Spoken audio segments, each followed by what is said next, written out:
So thank you for tuning in tonight to Larger Curves as I review the Real Housewives of Potomac Part 3 reunion, which was 90 minutes tonight on Bravo. Now we're going to jump right into the Real Housewives of Potomac reunion tonight. I want you to smash that like button and I want you to smash that subscribe button, okay? If you haven't already, go ahead and do that. As you can see, I'm all dressed up in my New Year's Eve attire. We're going to have ourselves an Anderson style party, on that good New Year's Eve. And I wanted to share my little outfit with you tonight. And I wanted to dress it up in honor of not only the end of the year and getting through 2020, you know what I'm saying? But also just, because a girl has to dress up. And we don't have a lot of opportunity to dress up anymore. And I had this old thing, and I decided to just throw it all together. And I hope you like it while we do this tonight's review. Okay? So the Real Housewives of Potomac. It picks up where Monique is being a bot. She's continuing to be a bot. And she's spewing off reason number 1003 about why she did drag Monique.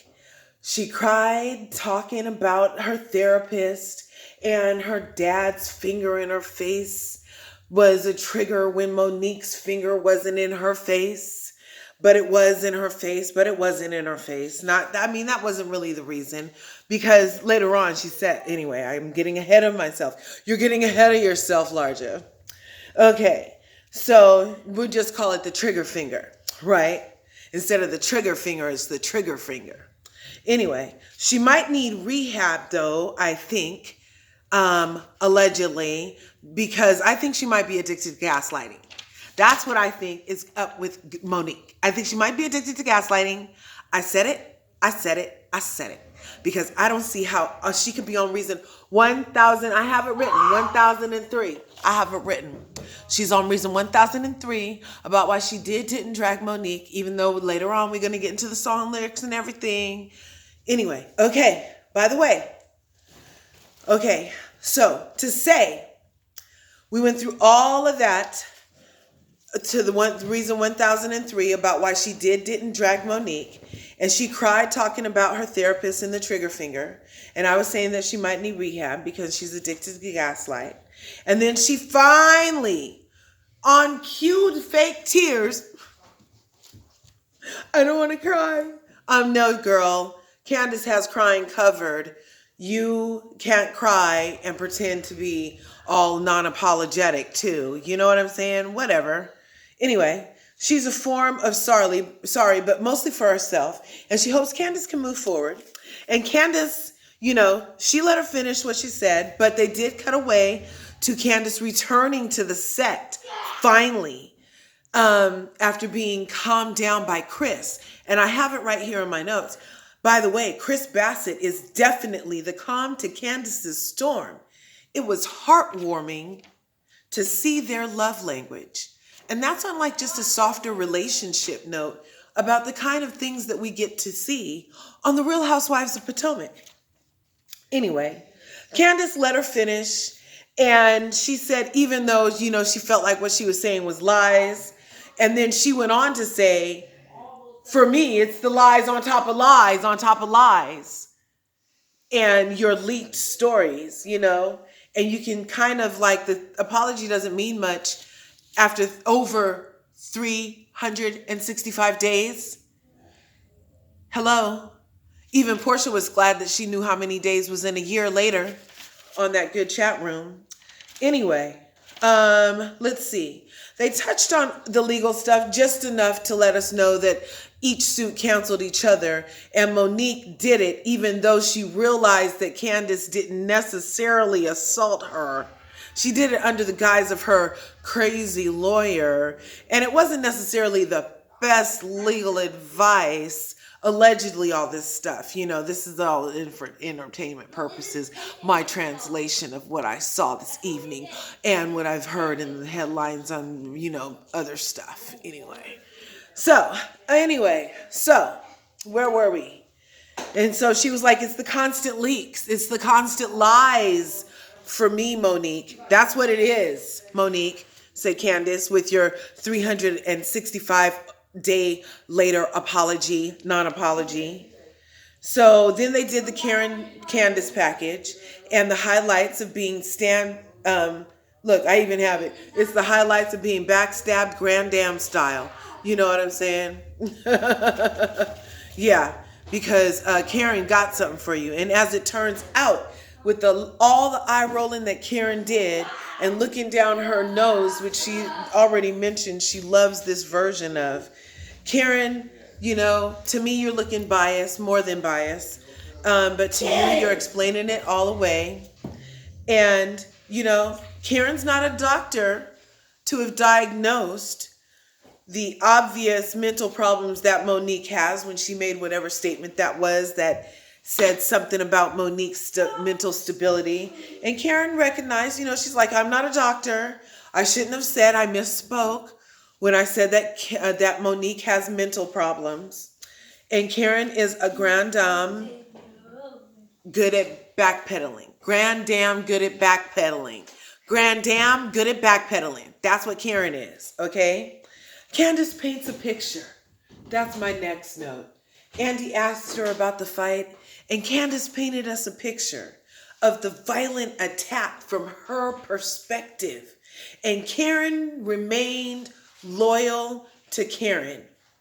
You know, her unloyalness to Candice was heart-wrenching at a point because, like, Candice's breakdown yet again. I know Candice is, you know, she's a Sagittarius from what I understand. And so it's a lot of emotions going on over there. And so she's like, oh, you know, I don't have my tissue tonight, but we can just use anything that has a perfect point. Oh, I know Candice cries. You know what I'm saying? But that's her. She has a valid reason. She's fucking assaulted. Oh, I don't know if I can say that. I'm not monetized yet, but that might mean it takes longer. But that's what it was. She was assaulted. Anyway. So, and that's what she was with the Karen Candice package. That would have had a lot to do with. And, you know, then Andy said straight up, Karen, you lied about not inviting Monique to the party. And she's like, you did, but I did it for the girls and all this other stuff. So she lies when she has a reason to. She's admitting it, okay? And then Monique, as it turned out, helped a lot with Karen's freaking hairline. And I personally feel that she probably did it with herself so she could be somehow indispensable to Karen. And that's where Karen's allegiance was swallowed up the same way that Ashley's allegiance was swallowed up in the favor of no footage of Michael's yet again assault on another person's personal space. Michael Darby. That's what I was talking about. Yeah, I went there. Okay. So Candice is taking meds about it all. And then she cried about, as it turned out, Karen told production she went to the bosses and was like, clutched her pearls that Candice threatened her when she told her that she hoped she burned in hell. Karen, I hope you burn in hell for not backing me up, for like saying what you're saying to me. I hope you burn in hell, Karen. And Karen took that as a threat and went to her boss and quoted the clause in her contract that has everything to do with safety and hoped that her castmate could get help because she didn't think that it was like her friend Candice's behavior. Do you believe that? I was like, clutch my own pearls over it, okay? Okay, so then I couldn't believe that. And then she like got loud about it. The Grand Dam was Grand Damming about, oh, I had a reason to go and it's because I care about you, Candice. And Candice was like, I don't feel like you care about me. I don't feel like you care about me. I don't feel like you care about me. I don't feel like you care about me. I care about you. I care. And that's why I went to the boss. And plus, I was afraid. But she wasn't afraid when Monique was whipping her behind. And when Monique was snatching somebody who was 2 feet shorter and 30 pounds lighter. She wasn't afraid then. She didn't go to the boss then. But she went to the boss after Candice says, I hope you burn in hell. Anyway. Karen got a lot of explaining to do, but I don't really feel like getting into it right now. Okay. As a viewer, it was disturbing to try to reconcile these words with these actions. Okay. Karen doesn't really care and it's obvious. Okay. And I got that. Okay. Let's move on because I don't even want to talk about it anymore. And here are the men and they're behind the scenes and Chris is revved up because as I said in the last video, Monique was making sure to keep Chris revved up between each take, okay? So Chris, he's not with the pleasantries when he's trying to get talked to about the Jordan special by Andy Cohen. And he jumps right in and he's like, I just want to talk about the assault on my family, okay? But Andy was like, when the filmings finally started, and he's all, hello, hello, hello. And to Chris and Eddie and Ray, the same ones. And then here comes Chris again. And he didn't want T'Challa, as it turns out. Michael's at the wedding, as we know. Jamal is lecturing and Juan had a game that he's coaching. And then we go to the Eddie, Wendy Asofo's husband. And he supports his wife. They went straight to the fractured relationship with his parents, which I think is really disturbing and everything. And not disturbing, but it pulls your heartstrings and you hope that they can repair that and everything. Ray was accidentally open on the series and he didn't mean to be that open in the situation. His love is different. He's not madly in love with her anymore.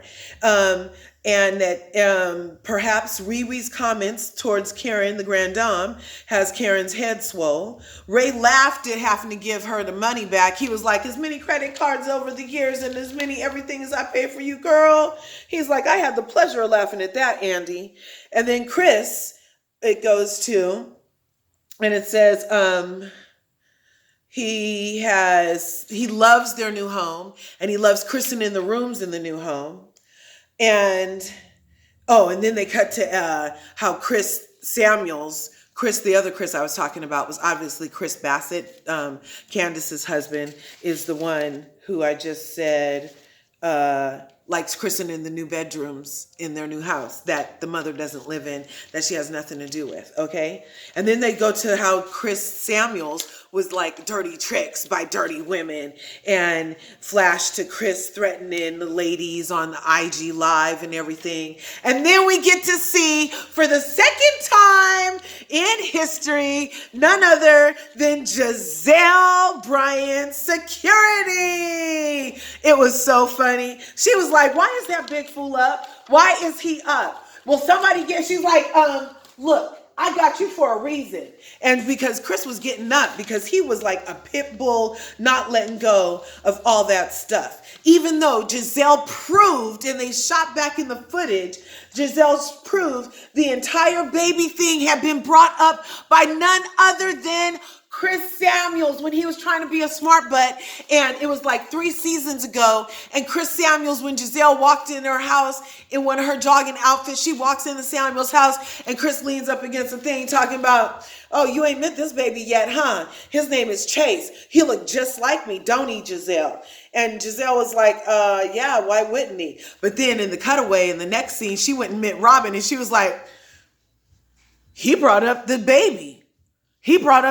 So I guess we're talking about the trainer now. So in fact, it was the Samuels that brought up all of this in the first place. Oh my gosh. It was a lot of that. Oh my gosh, I just can't. You're going to have to watch. I have a lot of interpretations about it, but I'm running out of time as always. So then we go to Robin finally had a package. Robin, he got a ring on it, even though Crocodile Dundee tried to interrupt it with his bromance overrun for Juan, who had no idea why when he rewatched it with his wife, that no idea why Michael Dundee would be tripping over in the corner over him proposing to his, wife after we've been waiting for this for 6 years. And he was like, WTF, okay? So anyway, so he put the ring on it and everything was like that. And as it turns out, her embellished hats are embellished with satin because black girls' hair needs satin in the lining of hats. As it turns out, it's good for the lining of the hats to have that good satin in the hats, okay? And I'm going to end up having to do a whole number 2 video because I have many more pages, as you can see, of notes. But smash that like button, smash that subscribe button. Thank you for being entertained with me this evening. Thank you for getting through 2020 and welcome to 2021's energy. You know what I'm saying? Dress it up a bit, even if you at home by yourself. You know what I'm saying? It's all about that love for yourself. It's all about that self-love. It's all about that self-love. You know what I'm saying? And that is part 1 of my review of the Real Housewives of Potomac, part 3 reunion package, which I said was a 90-minute package tonight, this evening. And so I'm going to be doing a part 2. I'm going to be uploading it here shortly. So I hope you enjoy this first part. Be sure you smash that like button and smash that subscribe button. And thank you for watching here on Larger Curves. Smash that like button and smash that subscribe button. Like I said, thanks again for stopping by. That's right. You did it. You stuck here to the end. Subscribe. More to come. And if you want to get notified when I do this, I'm not one of those super over posting people. As you can see, I'm just starting out and I really appreciate you for tuning in to Larger Curves. Okay, I'll tell you one day what that stands for, by the way. Peace. Thanks for tuning in. Smash that like button, smash that subscribe button. Happy New Year! Look for part 2 to this review of the Real Housewives of Potomac reunion, part 3. Part 2 review coming next. Peace. Oh, I forgot to say hello. Oh, yeah. By the way, hello. Thanks for tuning in. Larger Curves. Peace.